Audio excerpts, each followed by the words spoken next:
धन्यवाद सर, धेरै धन्यवाद छ। यहाँ तपाईहरु आन्दोलित हुनुहुन्छ है? हजुर। खास गरी यो सुकुम्बासीहरूले के पाउनुपर्छ भन्ने तपाईहरुको माग हो खास गरी? यो जुन चाहिँ तपाईँको सुकुम्बासीको अलिक पीडा छ, यो पीडा अत्यन्त दुःखदायी छ।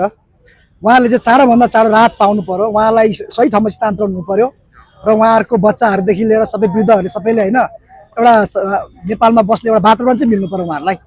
अहिलेको जुन त्यो प्रकारले सरकारले गरिरहेको छ नि त्यो अत्यन्त नालायक छ, त्यो अत्यन्त गलत छ। यसमा सरकार सचेत अगाडि बढ्नको लागि म हार्दिक अनुरोध गर्दछु। अझै तपाईँको सुकुम्बासीमा 2 जनाको त तपाईँ मृत्यु भइसकेको अवस्था छ होइन। यसलाई चाहिँ राज्यले सकेसम्म कसरी हुन्छ चाँडोभन्दा चाँडो चाहिँ उहाँहरूलाई त्यसको लागि चाहिँ पुनर्स्थापन गरिदिन म अनुरोध गर्दछु। जस्तो हिजो कीर्तिपुरमा एउटा हामीले कारुणिक दृश्य देख्यौँ। हजुर। यो हुन त बर्सातको कारणले पनि हो होइन, यो प्रकृतिको अगाडि चाहिँ मानव शक्तिको केही पनि लाग्दैन भनिन्छ।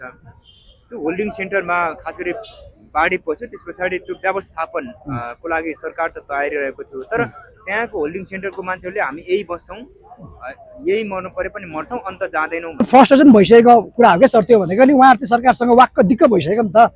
अब सरकारले तपाईँ 100 दिन भइसक्यो, सरकारले 1 महिनामै गर्छु भन्थ्यो यो कुरो। त्यहाँबाट उहाँहरू धेरै फ्रस्ट्रेसन आइसकेकोले गर्दाखेरि उहाँले त्यो भन्नुभएको होइन। यसमा चाँडोभन्दा चाँडो राज्यले चाहिँ जिम्मेवारी लिनु पर्यो।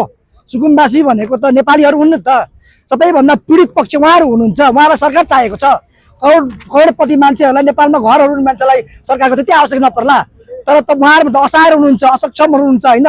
उहाँलाई त एकदम सरकारको आवश्यक छ नि त।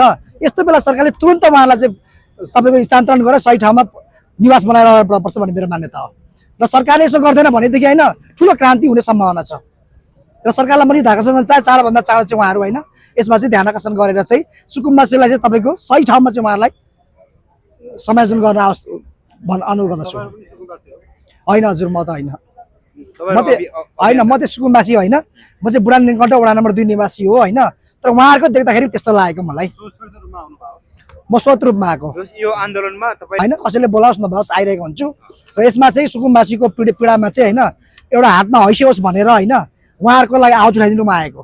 सुकुम्बासीको व्यवस्थापनको सुरुवाती चाहिँ कसरी गर्नुपर्थ्यो त तपाईँको विचारमा? सबैभन्दा पहिले सरकारले के गर्नुपर्छ भन्दाखेरि वास्तविक सुकुम्बासी र हुकुमबासी छुटाउने अनि वास्तविक सुकुम्बासीलाई चाहिँ उहाँहरूले आवश्यक पर्ने कुराहरू चाहिँ तपाईँको एक ठाउँमा होल्डिङ सेन्टर बनाएर राखेर होइन अगाडि बढायो भने राम्रो हुन्थ्यो। तर यसमा चाहिँ तपाईँको दुवै पक्ष चाहिँ मिचियो क्या। सुकुम्बासी हुकुम्बासीको नाममा चाहिँ वास्तविक सुकुम्बासी पीडित भए, उहाँले सरकारले राम्रो प्रकारले छुटाउन सक्नु भएन, त्यसले गर्दा यो परिणाम आएको। मैले तपाईँको भनेर सायद तपाईँ र मेरो पहिलो चिठा चाहने होला होइन। यहाँ विभिन्न प्रकारको विषय मैले उठाइरहेको छु होइन। हाम्रो यहाँ तपाईँको यहाँ दलितजीहरू हुनुहुन्थ्यो, छुवाछुतको विषयमा त्यो भाडाको विषयमा भयो होइन। यी कुराहरू हामीले बारम्बार उठाइरहेका छौँ होइन। अब फुर्सदको समयमा आउने कुरा उठाइदिने हो र त्यहाँ गएर पनि पहल गरिदिने हो, त्यसम्म चाहिँ हामीले गरिरहेका छौँ।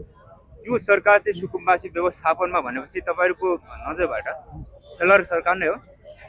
सरकारले सुकुम्बासीलाई चाहिँ अन्याय गरेकै हो स्पष्ट रूपमा चाहिँ, किन भन्दा 2 जनाको ज्यान गइसकेको अवस्था छ होइन। त्यतिकै ज्यान जाँदैन नि त। त्यसले गर्दाखेरि सकेसम्म सरकारले सचेत अगाडि बढ्नु भन्ने मेरो पनि शुभकामना छ कि अझै पनि।